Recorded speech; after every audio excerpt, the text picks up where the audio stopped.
that's okay. So look, let's officially start this second panel for our conference.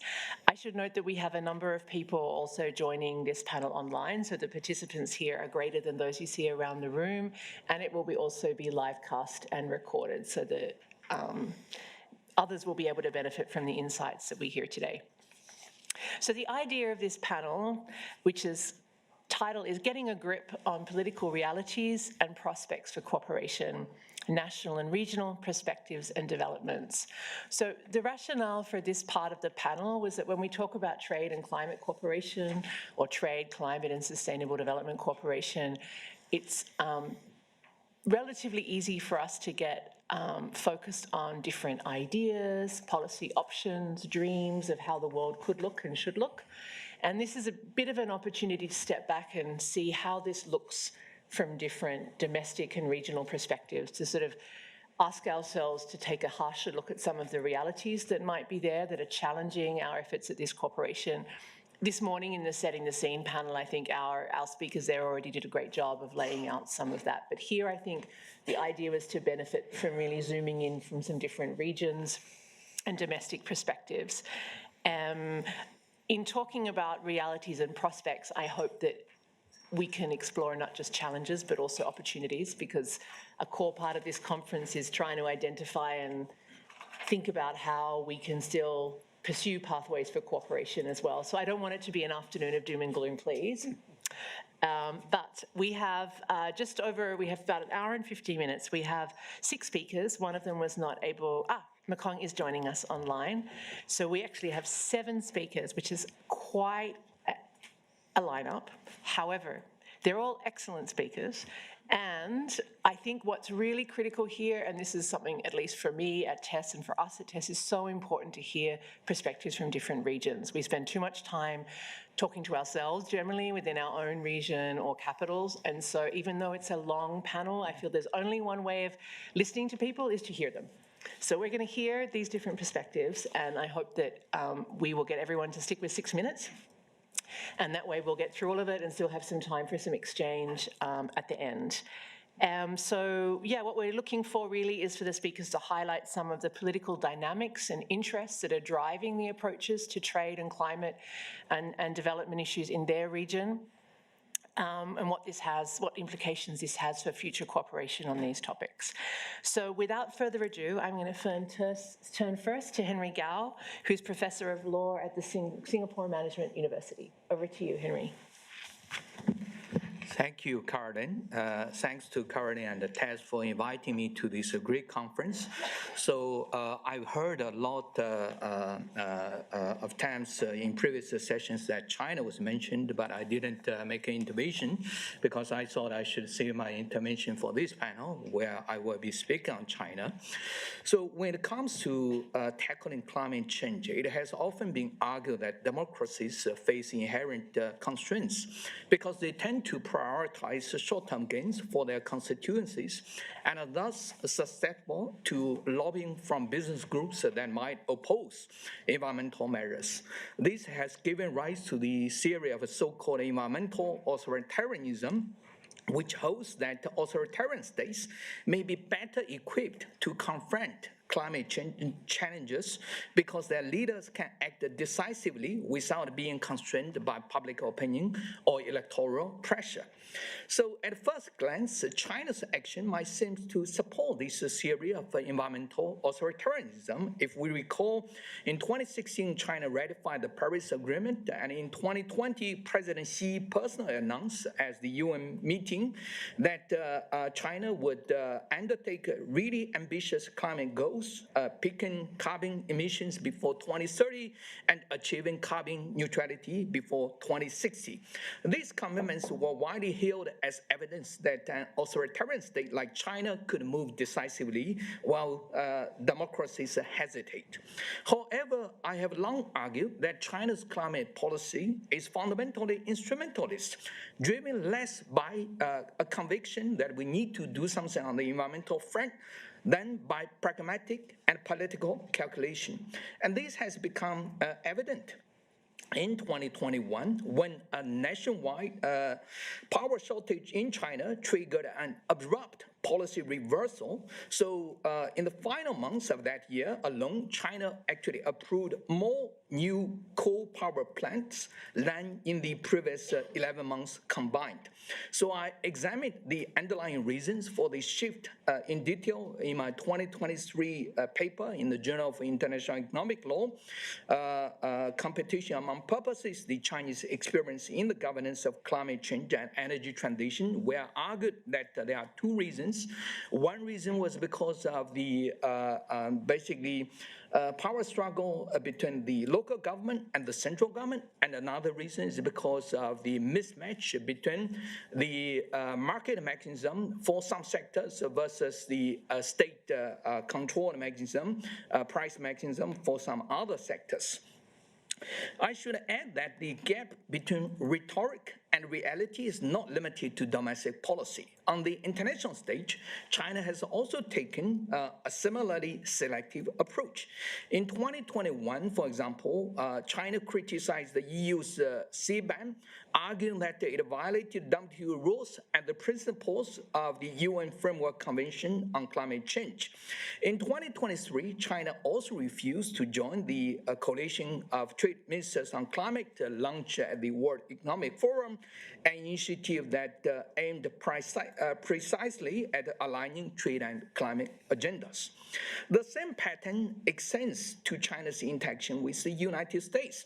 So if we recall 4 years ago, when Catherine Tai became the U.S. Trade Representative, she actually stated in her confirmation hearing before the Senate Finance Committee that China is simultaneously a rival, a trade partner, and an outsized player whose cooperation we will also need to address certain global challenges. The message was clear. The U.S. need to cooperate with China on global challenges such as climate. And China indeed sees this opportunity. So if you look at what happened since then, basically from 2021, the two countries actually use climate dialogue as a kind of an opening to resume negotiations on various issues, not just climate. I mean, first it started with climate, but later it extended into other areas like trade and investment and so on. So that is how China used this tool to kind of, also enter into other areas. At the same time, China's self-perception has also evolved. As President Xi declared in March 2024, China is leading the world in new energy technologies and equipment and has built the world's largest clean power supply system. Our new energy vehicles, lithium batteries and photovoltaic products are highly competitive internationally. China has become an important promoter of global energy transition and climate adaptation. In other words, Beijing now views itself not merely as a participant, but as a leader, and increasingly as a power whose dominance in green technologies can serve geopolitical goals. We have already seen these dynamics unfold in recent weeks, right? When China weaponized its control over rare earth exports, materials which are essential for clean energy industries. So to wake everyone up, currently actually ask everyone to see something funny or scary. I choose to see something scary, and that is something really scary, right? So that move has spurred efforts by other nations to diversify supply, exemplified by the recent US-Australia agreement on critical minerals and rare earths. So this development has mixed implications for sustainability. On the one hand, as we all know, mining in China is very dirty. Shifting extraction to countries with a stronger regulation could improve ecological outcomes. On the other hand, creating multiple supply chains might expand the total mining activity, leading to a much larger environmental footprint overall.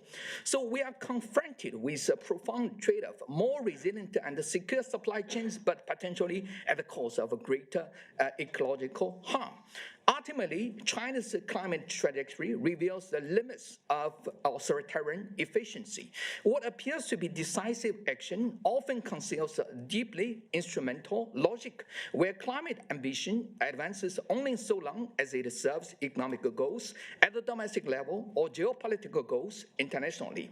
China's recent policy shifts also provide a reminder of why we still need the WTO and the predictable multilateral trading system it represents. As Pascal Lamy used to say, the WTO is like the air, right? You don't realize how important it is until you run out of it. And maybe this is the moment that we all need a breath of fresh air. Thank you.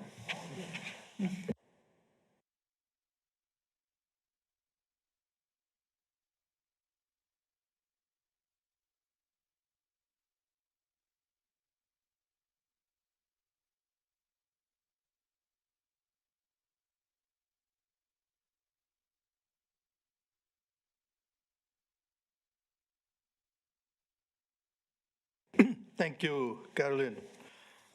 I think it's a very refreshing idea to talk about politics rather than just noble objectives. And I welcome this opportunity to talk about the political dynamics and constraints in India, but which nevertheless have not stopped it from adopting a high climate ambition. And secondly, in terms of the pathways for international cooperation, I would like to talk about the development of the global carbon market and how this difficult goal can be furthered by bilateral approaches. On the constraints in India, I think everybody knows this. India is the third largest emitter of carbon in the world, and it faces unique challenges to craft policies while keeping its development focus. Let me just list three such constraints. Firstly, India is hugely energy deficient. Its primary deficit is 40%, its deficit on oil is 80%. Secondly, almost half of India's population rely on agriculture, but it contributes a very small part of India's GDP. And that highlights three issues. Firstly, the immensity of the development challenge. Secondly, the importance of food security as a public policy objective. And thirdly, the complexity of introducing reforms to promote sustainability in smallholder agriculture. And the third constraint is India is one of the most vulnerable countries to climate change globally. With its huge population, a 7,500-kilometer coastline, and reliance on monsoon-driven water systems, even moderate climate shifts can disrupt food security and displace millions of people. But nevertheless, this has not stopped India from adopting and implementing a pretty high climate ambition. It has a net zero target by 2070, and it has a target of 500 gigawatts of non-fossil generation capacity by 2030, which is well on its way of being achieved. It has a target of 50% of energy generation capacity from renewable energy by 2030, which has already been achieved. It has a target of reduction of carbon intensity by 45% by 2030 over 2005 levels, which also is likely to be achieved. Let me say a few things about the global carbon market. I think this is one of the most important areas for international collaboration on trade in the context of climate change. Around 80 countries have introduced a carbon market of some kind, and around 28% of global emissions are presently covered under carbon pricing. The challenge now is to integrate the fragmented markets into a global market while aligning with the NDCs of various countries. This is a task easier said than done. It is also important to try to harmonize various standards, link various emission trading schemes while providing flexibilities to developing countries and ensure interoperability between various markets. And this issue of interoperability is a very complex one, obviously, because it involves common standards, and this is not something which can be easily achieved. For instance, the green steel taxonomy of India would not necessarily be the same as that of the European Union or any other country. And the challenge is how we can bring all these together in a constructive manner. As far as India's steel industry is concerned, and this has been discussed in the previous panel also, it is the second largest in the world after China, and it has a target of doubling capacity by 2030. The problem with the Indian steel industry is its high reliance on coal-based processes, so these emissions are significantly larger than the global average.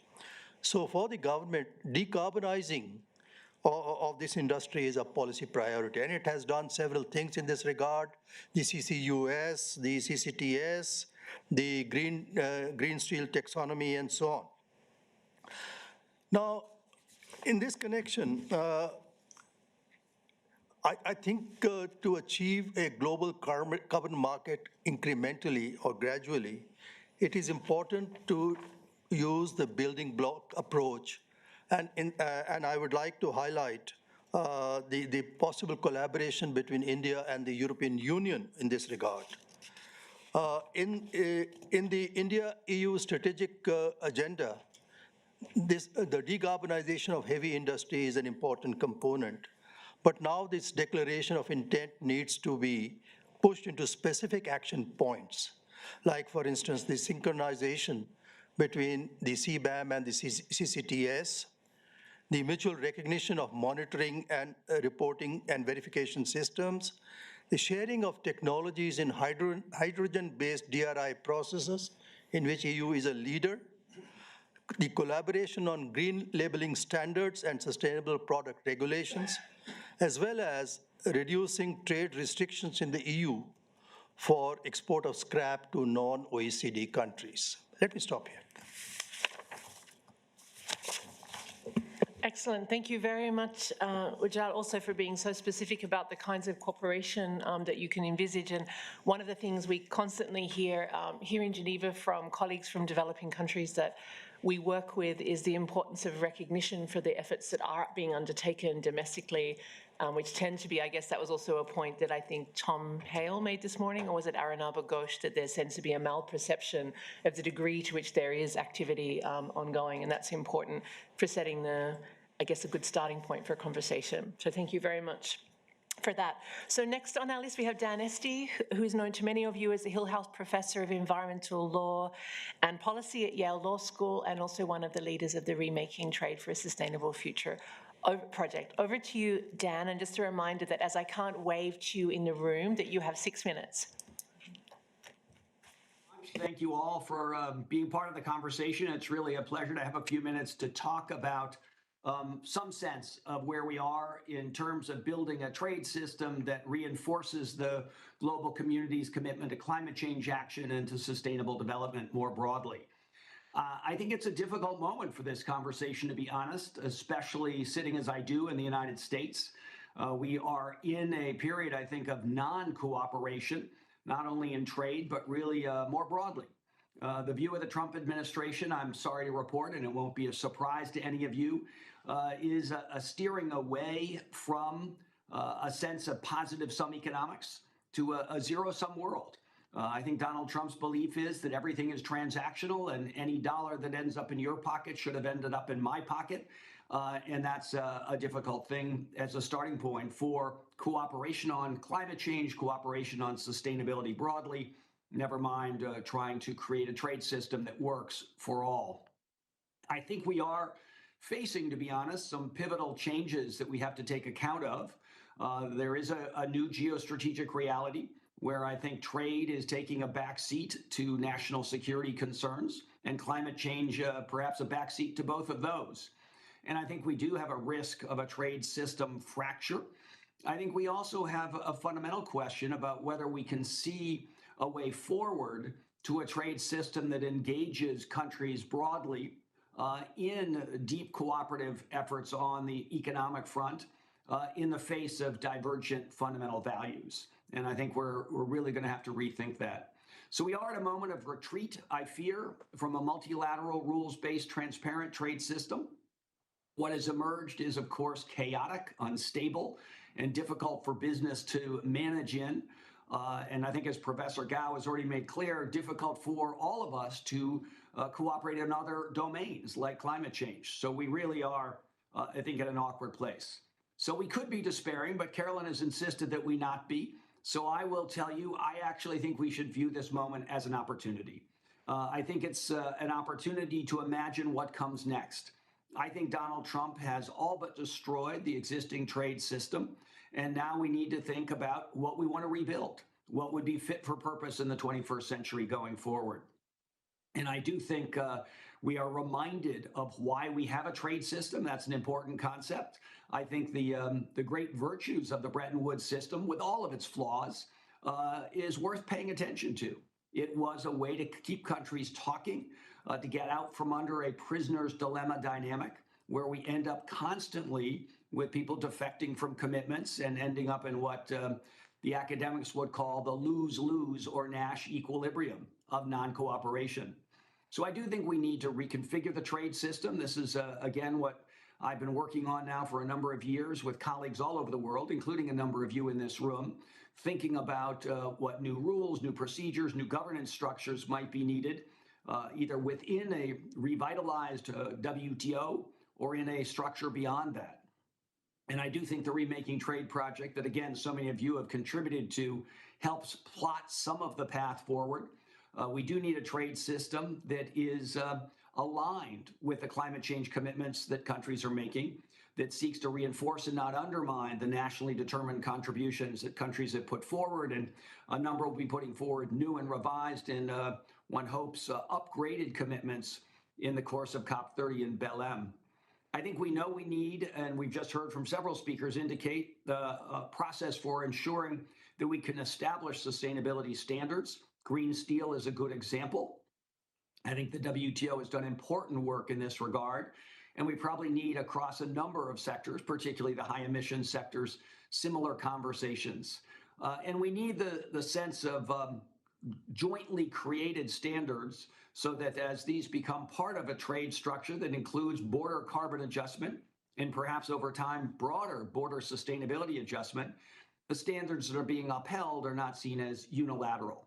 And I do think that's a challenge to the European Union at the present moment, where the carbon border adjustment mechanism, or CBAM, is seen as being pushed on others without the full collaboration that might have been advisable. Having said that, I think that the European Union is owed a debt of credit for doing what is conceptually correct. There is no basis on which a country or a company should be getting competitive advantage in international trade in the current moment and going forward based on underperformance against sustainability commitments. I think from a policy point of view, and I say this as someone who's been in the climate change arena for 30 years, the European Union's proposal is essential. It's a critical way to overcome the prisoner's dilemma that has plagued the climate change regime. And I think we know, despite being conceptually correct, policy-wise essential, we are also seeing a European Union structure that is suboptimal. It's got flaws. So I do hope we can see that refined. So I do think we need work on climate change alignment, standards, subsidies reform. I won't go into the details, but I do think this is a moment to both give a bigger green light to clean energy subsidies and other subsidies that support sustainability, and a much bigger, brighter red light stop sign for subsidies that deteriorate sustainability. And I do think we also need a serious conversation about how to bring the developing world into all of this, recognizing that global South countries come to the conversation from a different starting point. And again, the Remaking Trade project and our VLR framework for a sustainable trade system has some ideas about recycling of CBAM revenue or border carbon adjustment tariffs more broadly, repurposing the ITC to be a sustainable trade center. And I think beyond that, we're going to need to have much deeper commitments to raising the funds necessary to bring the developing countries along in this process and to really do capacity building in a serious way. I'll close by saying, given the circumstances in the United States, I think we're at a moment of groundwork laying, of creating a foundation on which we build at a moment when the Trump administration is not seeking to advance a zero-sum view of the world, and we have some other starting point with the United States in a more cooperative mode. I think in the meantime, we've got to work together to ensure momentum continues, the possibilities are created. There is a process of ensuring that everyone who needs to be part of the conversation is up to speed on the issues. And that, of course, is what the Remaking Trade Project was going to continue to do over the next couple of years with a series of regional workshops that attempt to really bring a thoughtful conversation to every corner of the world. So I look forward to our dialogue to follow, and thank you again for including me, albeit virtually and from some thousands of kilometers away. Thank you so much, Dan, for joining us, for sticking to time, and also to having a long view, which I think was something Tom Hale was also looking at us, encouraging us to do this morning in a time when the politics are quite difficult, that it's still an opportunity to think about the future that we need to create institutionally and in terms of process and on the substance of rules as well. So thank you for that, Dan. So next on my list, I have Famida Khatun, who is Executive Director of the Center for Policy Dialogue in Bangladesh. Thank you so much, Famida, for joining us and also for traveling all the way from Bangladesh to be with us. Thank you very much, Caroline, and the TESS team for inviting me. So I would start with just giving a very brief overview of the economy of South Asia. In fact, I come from Bangladesh, so I'll focus on 4 to 5 issues very briefly. So the October 2025 report of the World Bank on South Asia Development Update, that focuses on some critical issues. It focuses mainly on artificial intelligence, and it combines that with trade reforms for job productivity and economic transformation in the region, so that it can balance the growth momentum with structural vulnerabilities. Though in terms of growth, this region is much higher than other regions, but then it has been sustaining, but there is uneven growth. And if we look at the other structural problems which are highlighted, is that this region faces low private investment, fiscal fragility, and social unrest. And some countries, like in terms of recovery of growth, India leads, Bangladesh and Sri Lanka are rebounding. But then the a major issue here is that this growth could have been amplified through higher trade. So this brings me to the second point, that is the limited regional trade within this region. However, it has a lot of potential.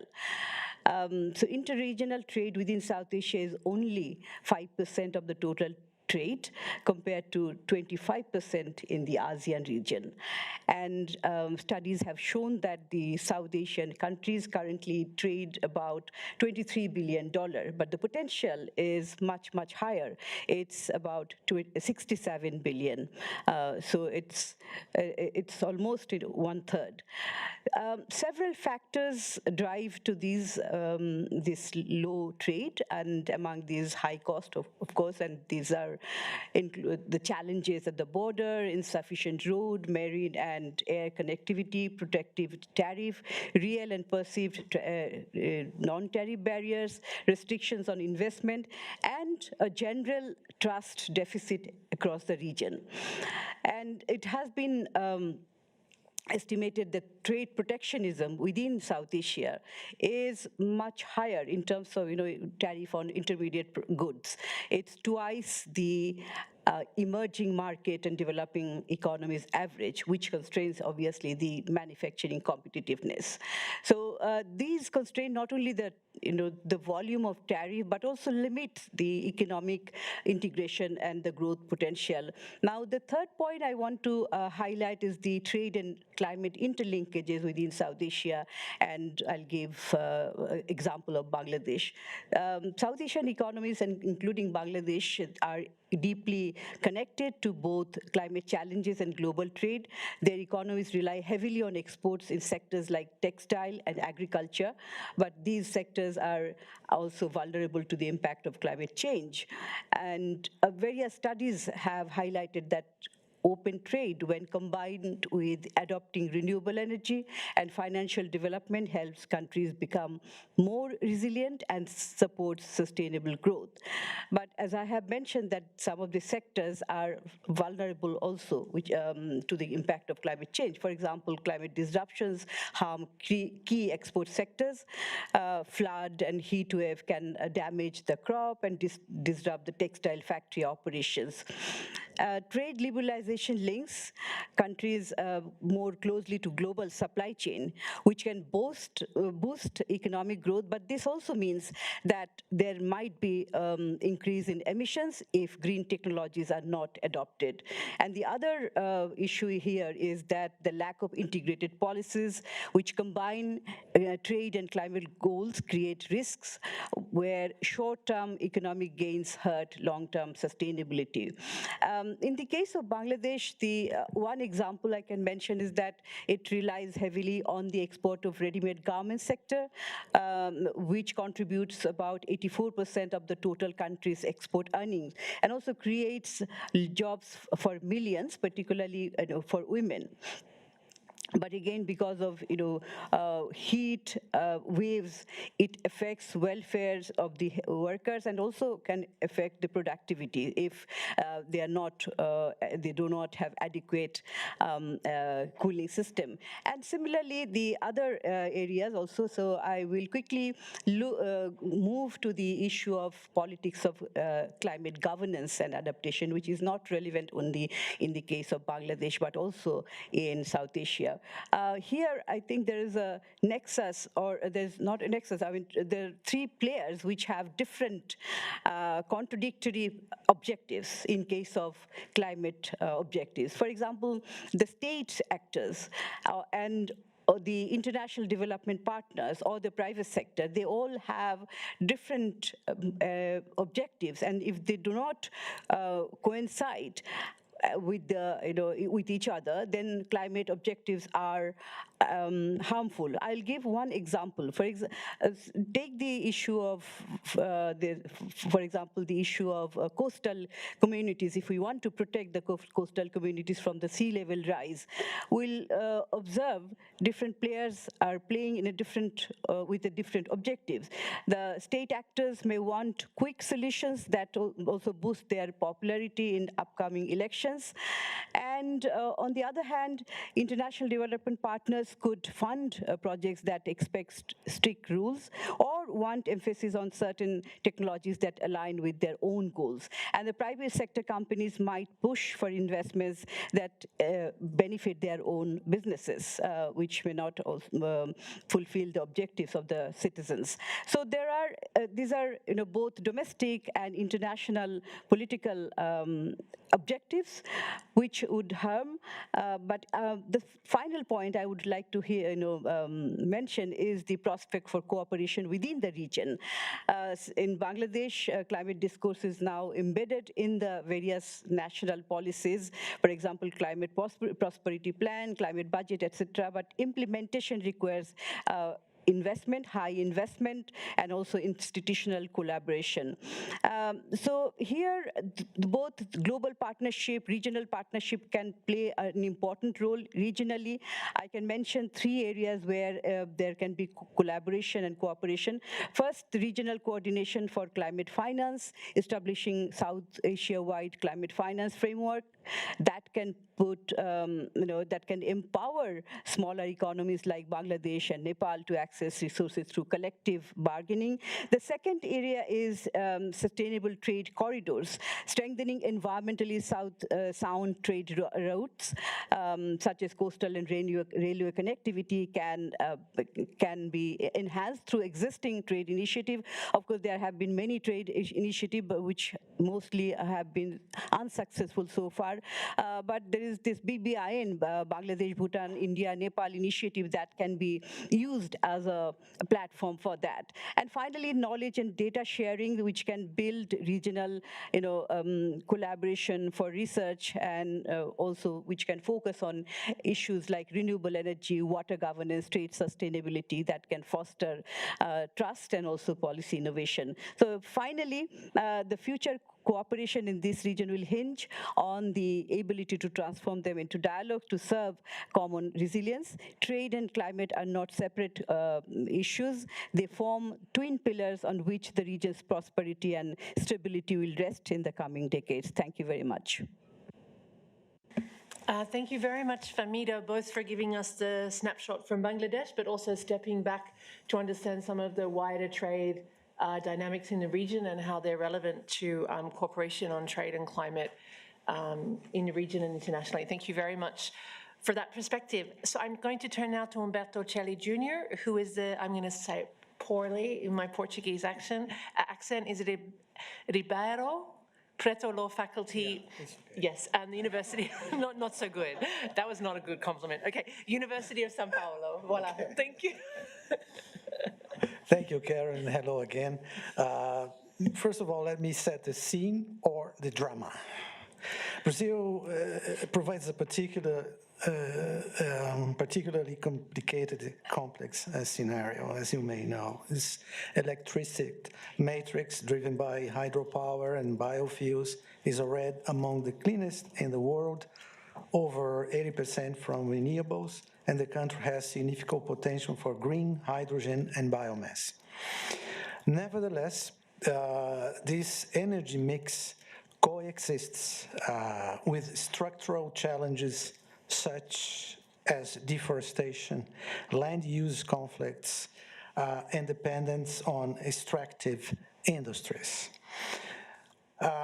At the same time, there are strong tensions between the economic model rooted in extractive commodity agriculture, land use change, export growth, and the demands of decarbonization, forest protection, and resilience. And in this case, let me tell you that the Brazilian Congress doesn't help much. Recently, the Congress passed a law, which it can be called the devastation law, which aims at flexibilizing all kinds of environmental license, right? They don't like environmental license, so they don't really they are not concerned with the environment question. One thing that it's also important when it comes to Brazil is the trade exports forests. Clear link is strong in Amazon and Cerrado, which is another important biome in Brazil context. The Amazon and the Cerrado as well states differ from the industrial states' priorities. Governance of Amazon states often emphasize economic development, infrastructure, agricultural expansion. So this regional heterogeneity matters for trade claim cooperation. Right? Which are the implications for the cooperation, or questions that could be raised taking into consideration this scenario? How to embed forest risk commodity supply while preserving export competitiveness? How to link carbon markets and how to decarbonize industry. For cooperation pathways, my first note would be that Brazil could, despite all these problems, serve as a bridge between global south, commodity agrarian economies, and climate innovation, renewables, value chains. Let me just speak about the low carbon and clean energy transition. Most of you may have read the NDCs Brazil presented last year in Baku, and in my view, it lacks a bit of ambition. There is a lack also of clarity in implementing and communicating the targets, making it difficult for other countries to engage and receive financial and institutional support. I noted also the absence of adoption actions, contrary to the NDCs presented 10 years ago. Our current NDC does not mention adoption actions, which are extremely important, right? But the good side of it is that it presents, our NDC presents an ecological transformation through what is called a Pact for Ecological Transformation, covering decarbonization of energy, promotion of low-emission hydrogen, and forest restoration, among others. As to the regulatory side, Brazil passed a law last year, December last year, on its national carbon market, which is, of course, its regulatory framework for a carbon price mechanism. This NDC emphasizes climate justice and just transition. The Pact for Ecological Transformation I mentioned earlier includes social, environment, and climate justice, rights of children and future generations. Under this updated NDC, there is a mention of, this important to highlight, the Brazil Platform for Climate Investments and Ecological Transformation by BIP. It aims to boost financing of projects linked to ecological transformation, including natural climate solutions, forest restoration, industry and mobility and energy. This has implications and opportunities for cooperation, multilateral trade, multilateral climate funds, green bonds, bilateral investors can partner with Brazil via this BIP. Cooperation pathway is also important to mention. Brazil could partner with regional carbon market initiatives in Latin America and the Global South, and especially, as Ujan mentioned, India as well. Standardized carbon credits align with trade partners who have border carbon adjustment regime. So, let me finish then by proposing to the Brazilian government some cooperation, some kind of cooperation. First of all, the creation of green trade corridors. Brazil could partner with trading blocs or major markets like the European Union and China to create corridors for low carbon goods, bioproducts, green hydrogen, and sustainable forestry derivatives. This would open trade opportunities and investments in Brazil. With this carbon market law, a potential linking with international carbon pricing regimes, Brazil could become a hub for climate finance and trade and carbon credits, including for export sectors. Brazil should use its G20 BRICS president's status to craft trade climate cooperation frameworks among developing countries, economies, shared experiences, financing facilities, South-South trade in goods, in green goods.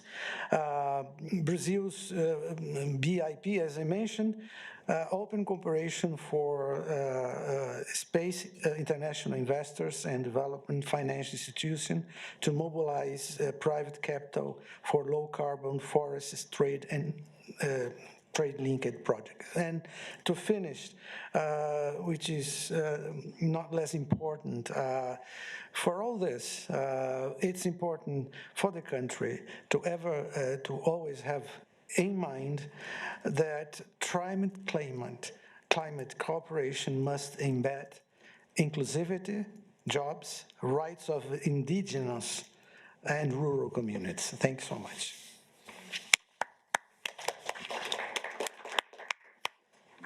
Thank you very much, Umberto. A really good overview of the state of play in Brazil. It was also useful to hear about the discussions in your parliament as well, which is always, I guess, we might hear some similar things from Richard, no? But just to understand a little bit where some of the domestic politics lie on these issues as well. But thank you for focusing on some of the pathways forward as well and concrete kind of efforts that could be pursued. Thank you very much.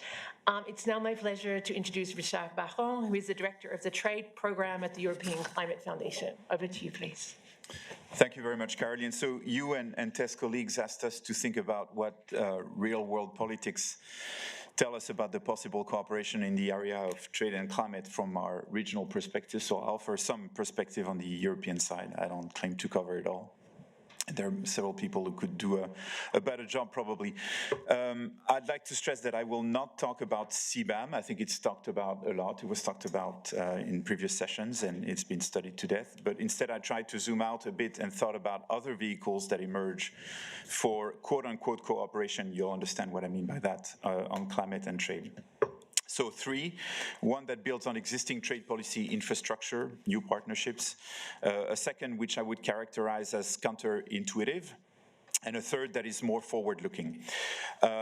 I'm positive you'll think of better ones, and I look forward to hearing other examples. I think that would be fantastic. I'd like to start with a bit of European context. I wanted to stress that there is still a strong backing from the general population for ambitious climate action in the EU. It tops all priorities. Having said that, people still have to see the dividends of such actions. And the European Commission is trying to make this part of a social contract that will bring together security, competitiveness, and prosperity. But that social contract still has to be proven to be right with the decarbonization agenda. So climate ambition is still there. The continent has decarbonized its economy by 37% from 1990 levels, so a steep decline in emissions.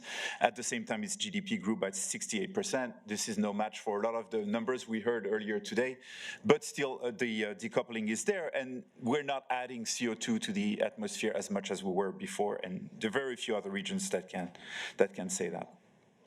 Does this mean we're doing this perfectly well? No, there are hiccups. There are things that don't go well along the way. I think the US-EU trade agreement is such a hiccup. I don't think it's satisfactory from the climate perspective. I don't need to elaborate on why.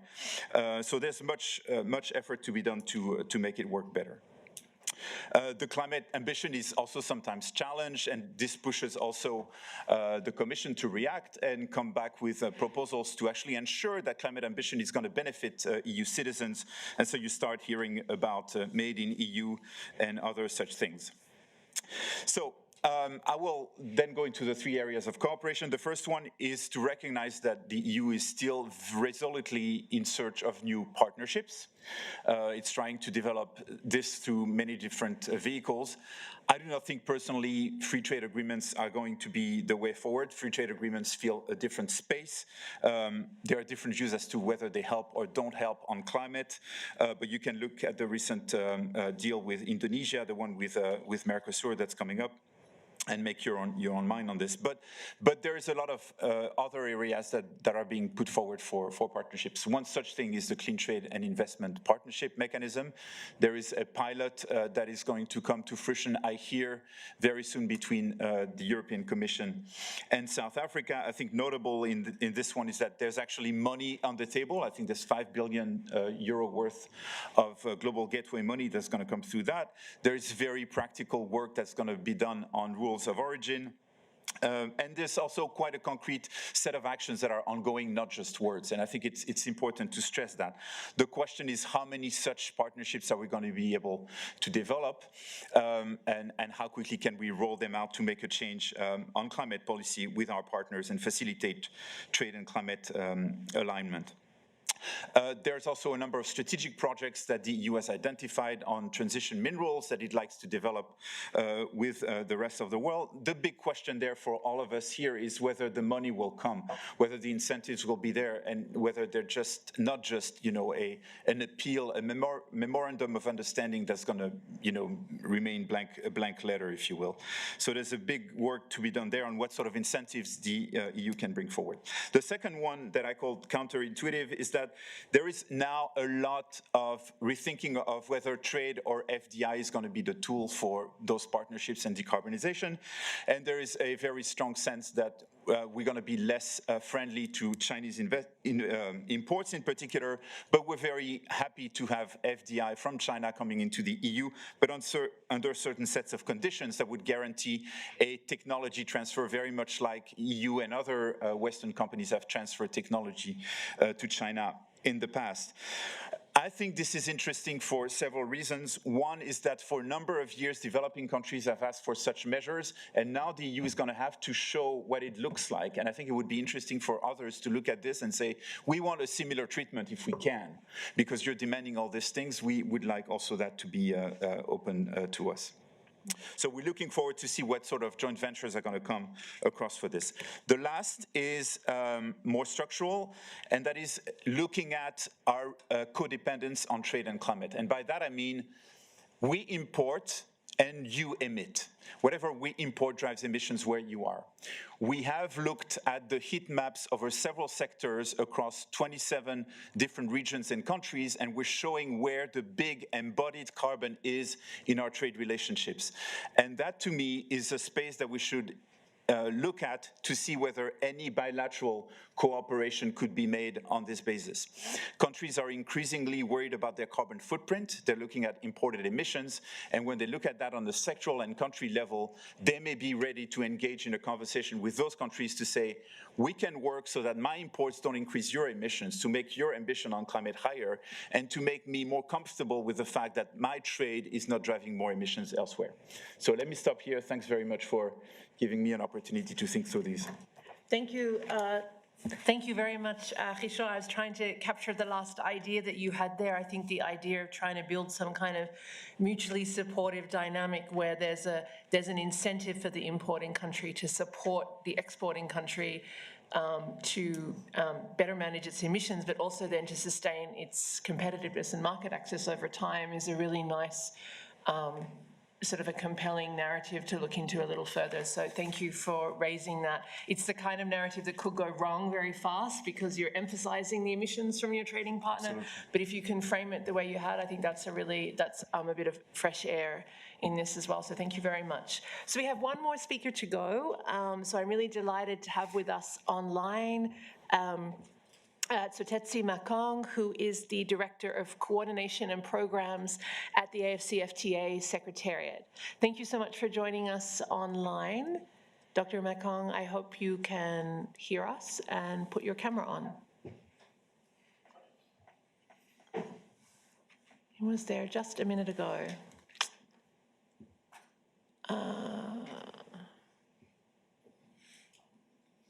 Is Eugene there? Could Eugene just check whether he's still online? Could you just please check if he's still online? He was there. Yes, sir, he's online. Okay. Well, maybe, perhaps while we're just waiting for him,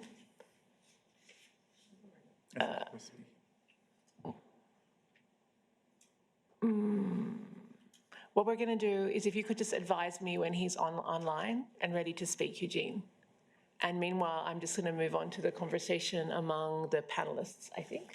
Maybe actually, just because it's been a long day of everyone listening, I had intended that the panelists would just respond to each other, what you would think were useful things about what each other said. But I think we have a good enough dynamic in the room that it will be useful to, if there are any questions or follow-up observations from those here that you would like to raise with the panelists that have spoken so far. And as soon as I hear from Dr. Makong, we will put him on. So this is your moment for asking any questions. Offering reflections? Yes, please, Laura, thank you. To give you one, hi, Laura Kelly from the International Institute for Environment and Development. Really great to hear those perspectives from the panel, and also lots of really great discussions today as well. A thought that's forming in my mind is that we're still sort of rather siloed. We're talking about trade, we're talking about climate, we're talking about adaptation, we're talking about resilience. What are some of the tools that are out there now to try to bring some of those silos together? We're hearing in the climate space a lot about country platforms, bringing together different sources of climate finance, development finance, even nature finance. I think as we're perhaps, closing out our discussion this afternoon, any thoughts on that from the different perspectives that speakers have brought? How can we do this better together? How can we join things up better? Thank you. Thank you. Just before we take that one, any other reflections? I can see you're thinking, Jody. It's my job is to be able to see who's thinking in the room. Got my eye on all of you. Jody, go ahead. Just a couple of reflections, just kind of drawing from the points that were raised, the kind of cooperation around carbon markets and how that may transpire in the future. I think that came across quite strongly for me. So yeah, it would be great to perhaps explore that a little bit further. And then also, just the kind of transboundary implications of the physical effects of climate change. I think, Famida, you made that great point about the, the kind of transportation, the connectivity between different countries as well. But I didn't really hear much about adaptation and the physical effects of climate change and new forms of cooperation. So perhaps a bit more attention to that would be great. Thanks. Thank you, Jody. And any others? This is a great opportunity to ask some people who are working closely in different regions about the dynamics, politics there. Go ahead, please. Imelda.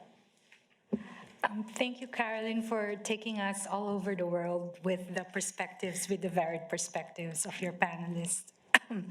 I just wanted to comment on what Ambassador Singh has mentioned on the fragmentation of the carbon market. And I know you and I had a quick chat about how I find India, for example, as on paper and on policy, expressing that they won't ever do mitigation for agriculture because food security is the priority, and that farmers should not be forced to mitigate and enter the carbon market. But in reality, the biggest rice carbon markets are in India, for example. So, and I remember you telling me that India is such a paradox.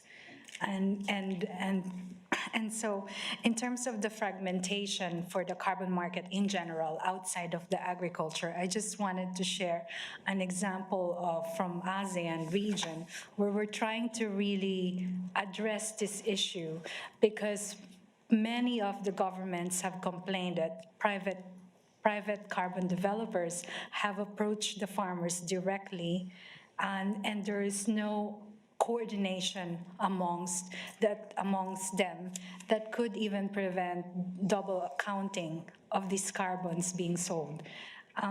In the Philippines, for example, the Department of Agriculture have instructed the Irrigation Authority to create a map that shows where alternate wetting and drying in rice is already happening, and therefore there's no value additionality and carbon should not be sold there, and then map out other areas where there are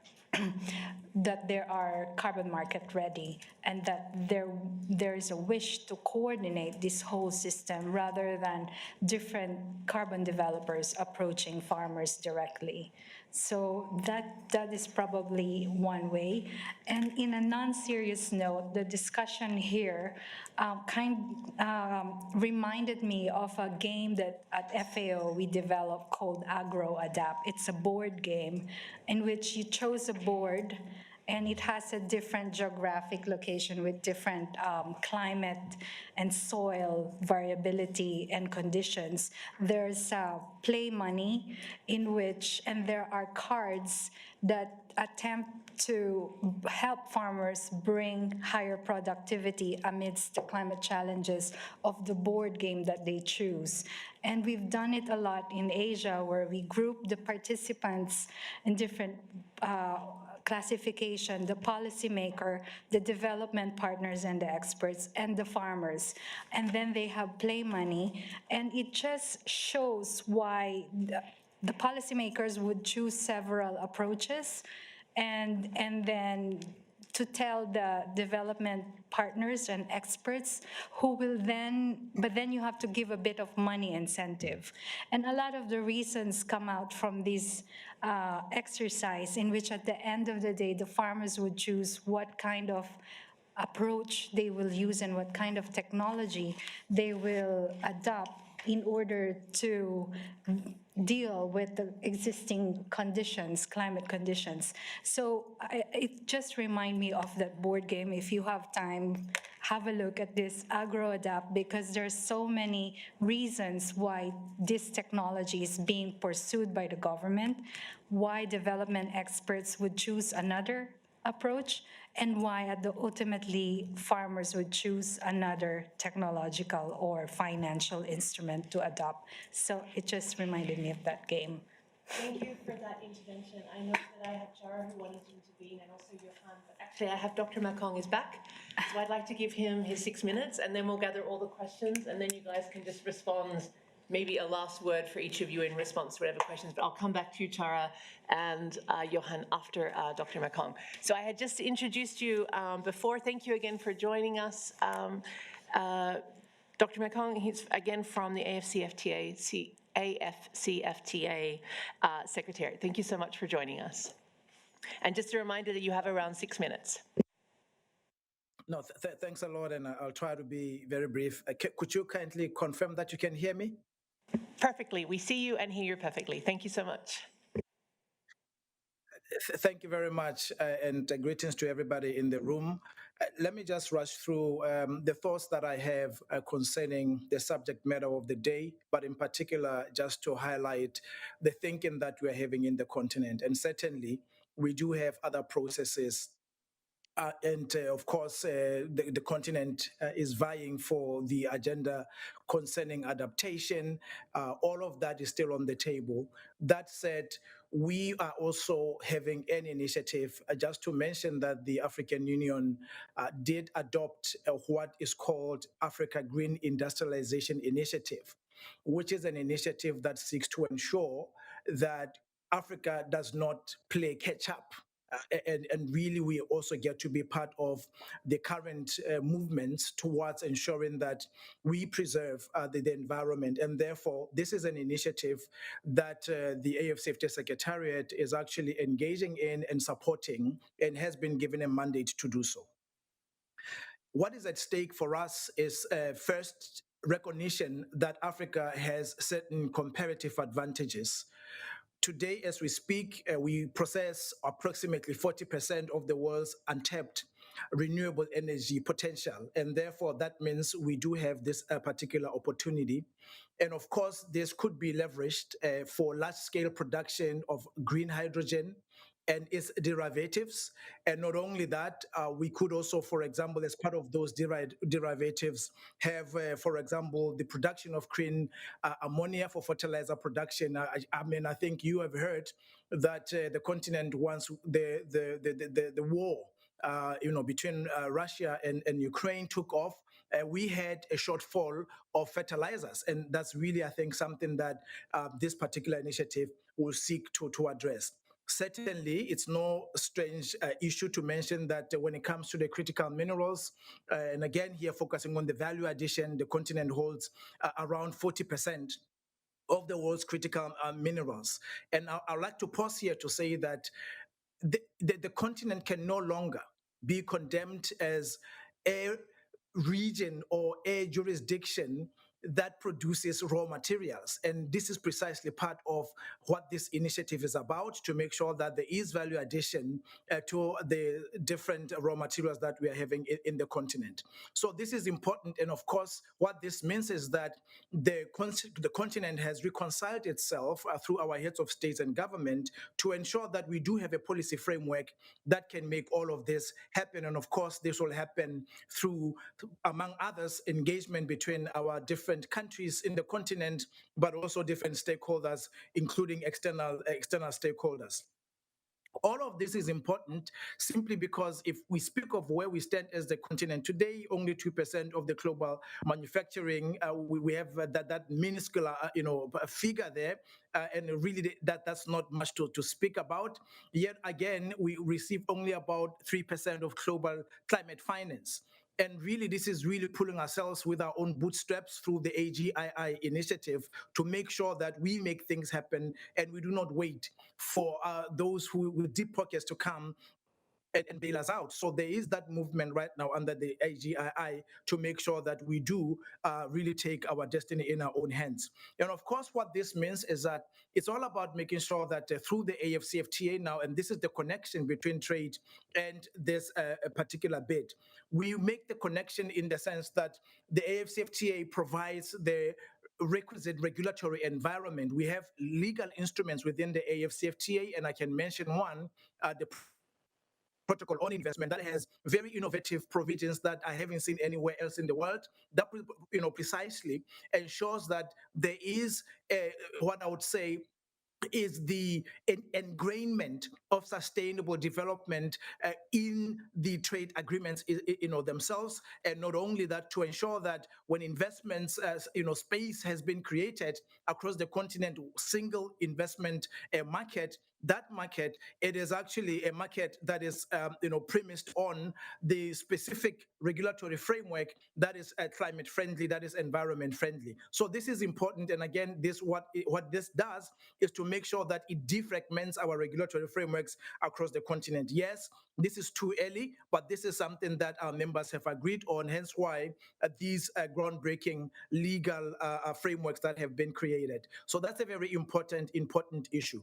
One of the things that we have said in the continent under the AGII is, of course, not just to talk about these matters, but to really put in place the bankable projects, the pipeline of projects that can actually make this happen. That would be cross-border in nature, that would be cross-sectoral in nature, and really bring a number of ecosystem players into this whole framework, and ensuring that the framework does actually work. What we are talking about is to making sure that we de-risk green industrial projects through blended finance. We are talking about crowding in the private sector investment.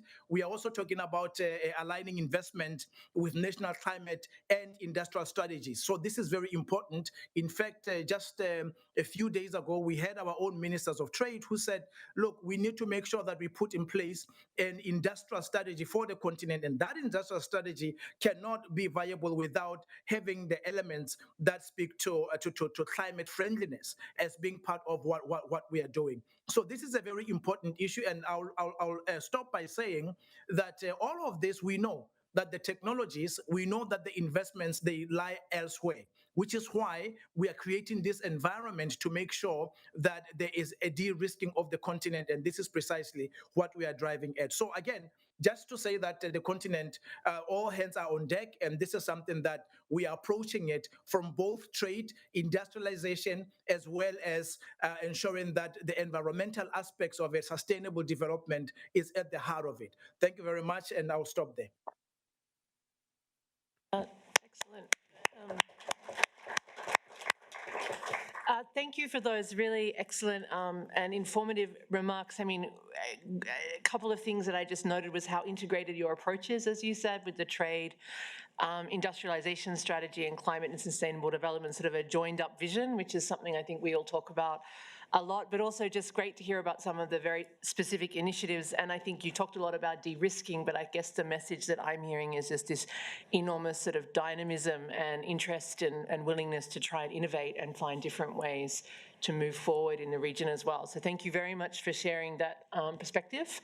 I'm now going to go, we were just, while we were waiting for you to come back, we had started some questions, and there's two that I have on the list, and then we'll ask all of the speakers to provide either a response to a question or a sort of further remark based on what they've heard from others.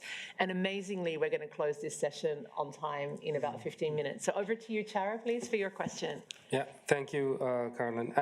The question I had is for the panel to reflect on the internal political realities of the regions that you're talking about. What kind of coalitions do we need, or what kind of coalitions do we create in some places to keep the momentum that we have, and in other places to shift the narrative? And because of Trump and because of what Dan was talking about earlier on, I think there is a shift in the use of trade policy as a foreign policy tool as well, which makes it even more challenging in terms of what kind of coalitions we create. There is the China question, and others have addressed a lot of issues around that. So what kind of coalitions do you see from your own perspectives do we need to work on or do we need to understand for this to move forward? Thanks.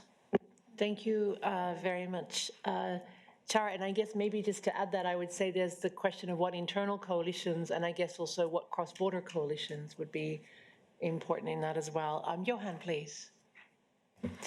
Thank you, Caroline. A quick question for Umberto.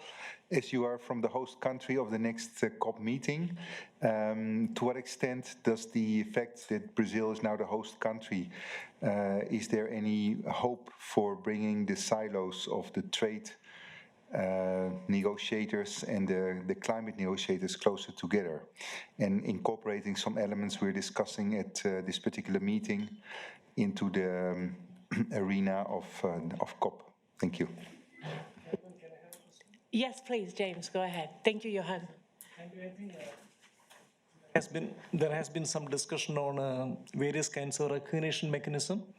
So several countries are actually coming with the carbon pricing or carbon market mechanism, but they are not actually linked.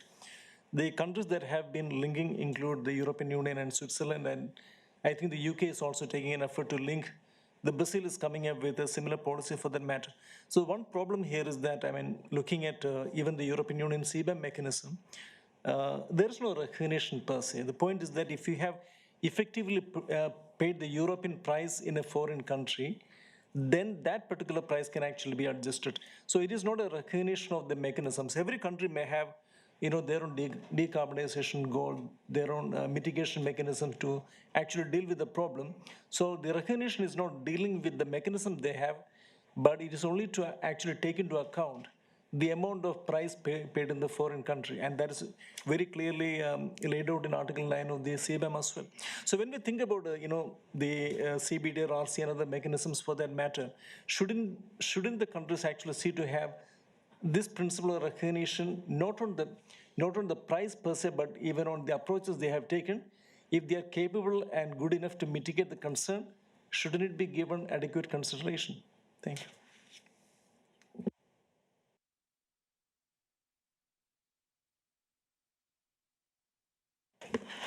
Thank you very much. So Nadine from the Canadian, or the mission, permanent mission from Canada here in Geneva. So I really enjoyed these presentations. Thank you very much. Professor Estes spoke about the need to, we need a trade system that aligns to climate change. And I would be interested from anyone if they have views as to how we go about doing that. Because we have the WTO, we have existing agreements right now. Do we negotiate new agreements, plurilateral agreements? Do we make adjustments? Do we you know, incorporate new rules as part of those agreements, new, I don't know, annexes to them? How do we go about establishing new rules, new procedures to ensure that trade aligns to climate change? So that's, it's more about how we go about doing this. Thank you.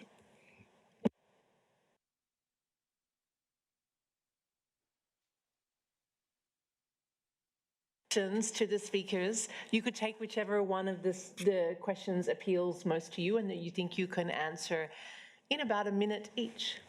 So I'll start first with Henry. Thank you. Thank you. Thank you to all my co-panelists for the really enriching discussion and to everyone for the thought-provoking questions. I think what we are seeing is a totally different world from before, right? Previously, we used trade to achieve, you know, a lot of the better goals like sustainable development and so on. And now what we are seeing is that trade is increasingly used as kind of excuse to, you know, erect restrictions for other purposes like, you know, national security, right, like geopolitical rivalry and so on. So I don't know whether we can be back to the good old days, but I think, the only silver lining I would say is that we need to break something before we can make something new. So I think what we are seeing is kind of, shift, something influx between two systems, the old, which was broken, the new, which is yet to come. So where we will end up, I think a lot would depend on the so-called grand bargain between US and China, right? So if they can strike some sort of grand bargain, then maybe we could have some sort of hope of having, something that resembles the past, not exactly the same as the past, but has some elements of the past where we can continue to trade with each other, at least on some products. But if not, then maybe what we are looking is something that we have seen until the late 80s, early 90s, until the collapse of the Soviet Union, when we had the Cold War system. Basically, we have two blocks which don't really trade with each other, and I hope that would not happen. Thank you.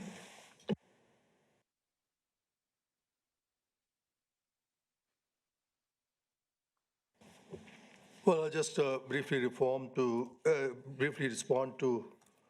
what Imelda said about why food security is such an important issue in terms of sustainable agriculture in India.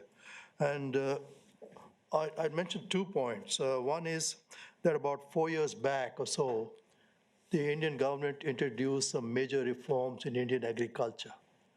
And implicit in these reforms was the idea that in order to attract more investment into agriculture, you need to have some kind of consolidation of land holdings, as well as some kind of corporatization of the marketing systems and so on. But these reforms were hugely objected to by farmers. And these protests went on for more than a year, and finally the government had to withdraw them. So the question of Indian agriculture is mainly about getting a political consensus around trying to reform smallholder agriculture, because while efficiency considerations may lead you to one direction, the vulnerabilities and sensitivities of smallholders regarding their land have also to be taken into account. And it's very difficult to square that circle. The second point about food security is the simple size of Indian demand. If you look at rice, for instance, the global trade in rice is about 60 million tons. This total trade in wheat is about 200 million tons. Now, if there is, God forbid, a major shortage of food in India because of some natural disaster, floods, droughts, whatever, and India needs 40, 50 million tons, it can't come. It's impossible. And therefore, whether we like it or not, we have to build public reserves of food grains to meet that kind of contingent challenge.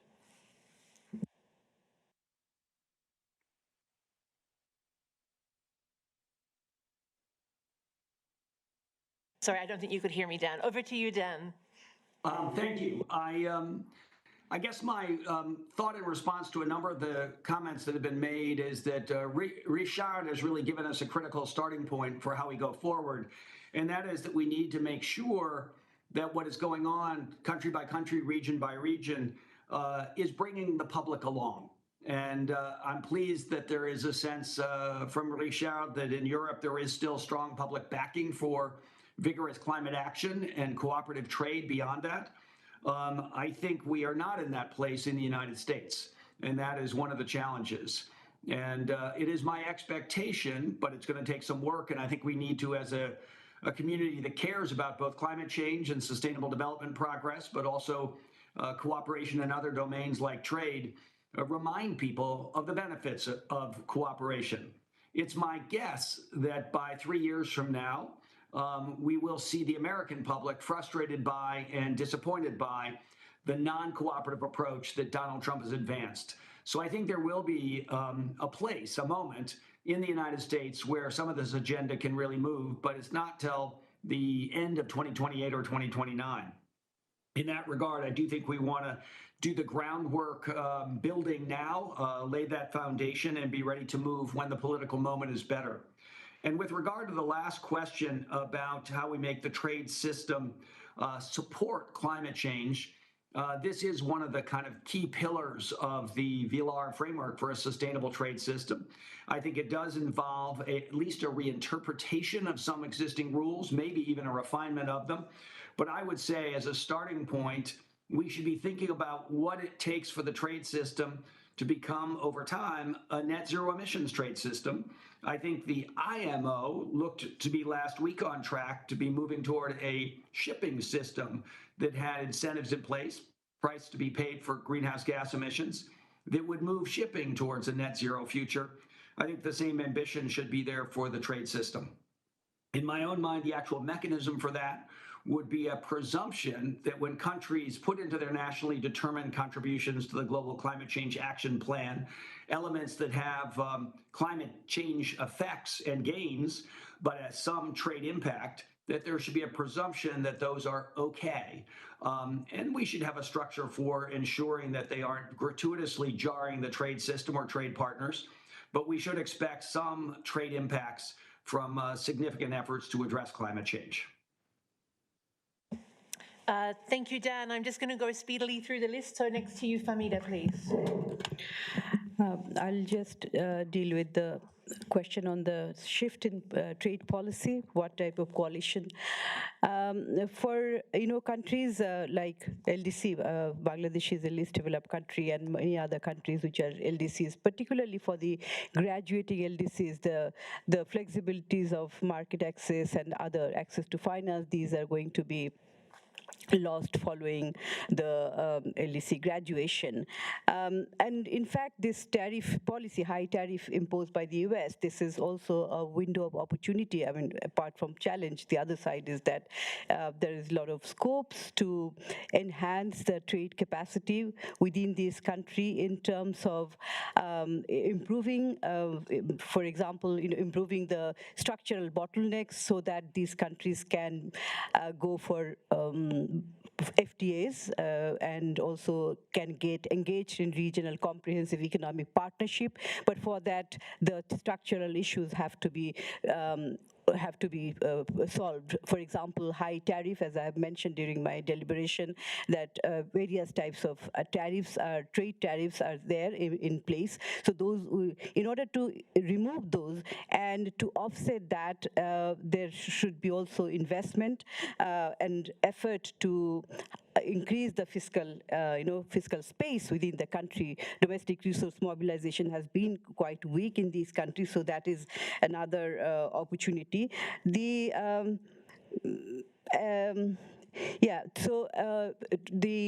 reform of the resource mobilization or tax reform is very important, since these countries also rely on indirect tax. I'll give one example that recently Dr. Nagesh can tell better than me, that in India, because of the reduction in GST, the consumption, domestic consumption, particularly during the festival, has increased historically. So that is, so the reduction in government's income or the tax department's income could be offset by higher consumption spending. So these types of reforms are needed in order to face the global trade challenges internally. Thank you. Thank you, Dr. McCarthy. Thank you, Johan, for your question. I think that Ambassador Patriota, who is the ambassador of Brazil to WTO, will be better prepared to address your question. But so far, I mean, there has been a tremendous effort to include recitals on trade negotiations. This is extremely important. And last week in Brasilia, I was told that because I was not there, but somebody told me, as a faithful source, that there will certainly be recitals. But I leave this question, if you are going to be here tomorrow, to the ambassador, because he's going to speak about the COP30. That's why I chose not to speak about, but the temptation is very great, but I'll leave to him, right? There's a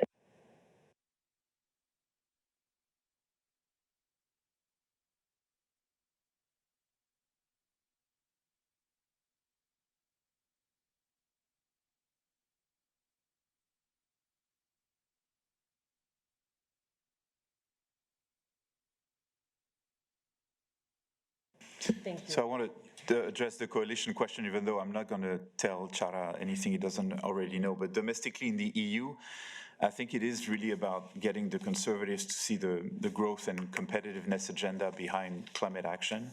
And where trade fits in that perspective is ambiguous, depending who you talk to. I think the onus is on us to show that climate action can be about policy simplification and that agenda at the European Parliament, because the Conservatives are demanding that. So there's going to be a lot of policy creativity to be done. It's also really important to show when or where the industrial transition is happening, that jobs are in fact being created, that livelihoods are not destroyed by Europe's climate ambition.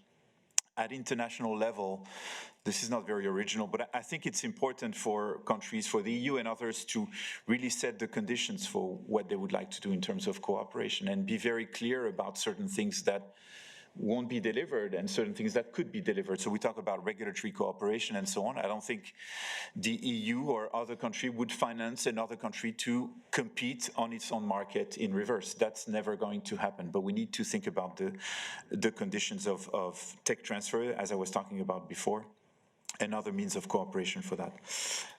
And on how to adapt the trade system, the super legitimate question. Dan Esty has been working on it for 30 years, I think. But I wonder if the domestic policies now are not the ones that are going to be forcing us to challenge the trade system as it exists, and that will be driving the driving force for the adaptation. We're putting new cases forward all the time, and they push us to rethink about what's been the practice so far. It's just a thought. Thank you.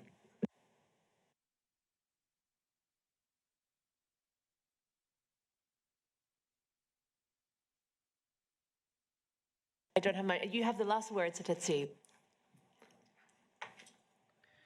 No, thanks a lot. I would say that the question concerning the shift in trade policy, certainly what we are saying is that it does have a fragmentary effect, particularly if you look at the patterns of trade in the African continent. This is really what it is, because the continent is still, much as we have this agreement, great agreement, we still have reliance on the East and Europe as well. So there would be fragmentary effects.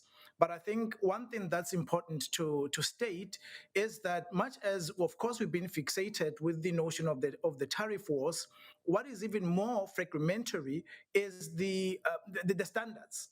Because if you are having countries that have to contend with multiple standards that are emerging from different jurisdictions, that is actually going to create this tension and a problem. And of course, from our standpoint, really, some of these global challenges would have to be resolved with urgency, so at least we can have a platform that provides for organic to a certain extent, but standards that everybody can actually attribute themselves and work with. So that's really, I think, an issue for us. Thank you very much.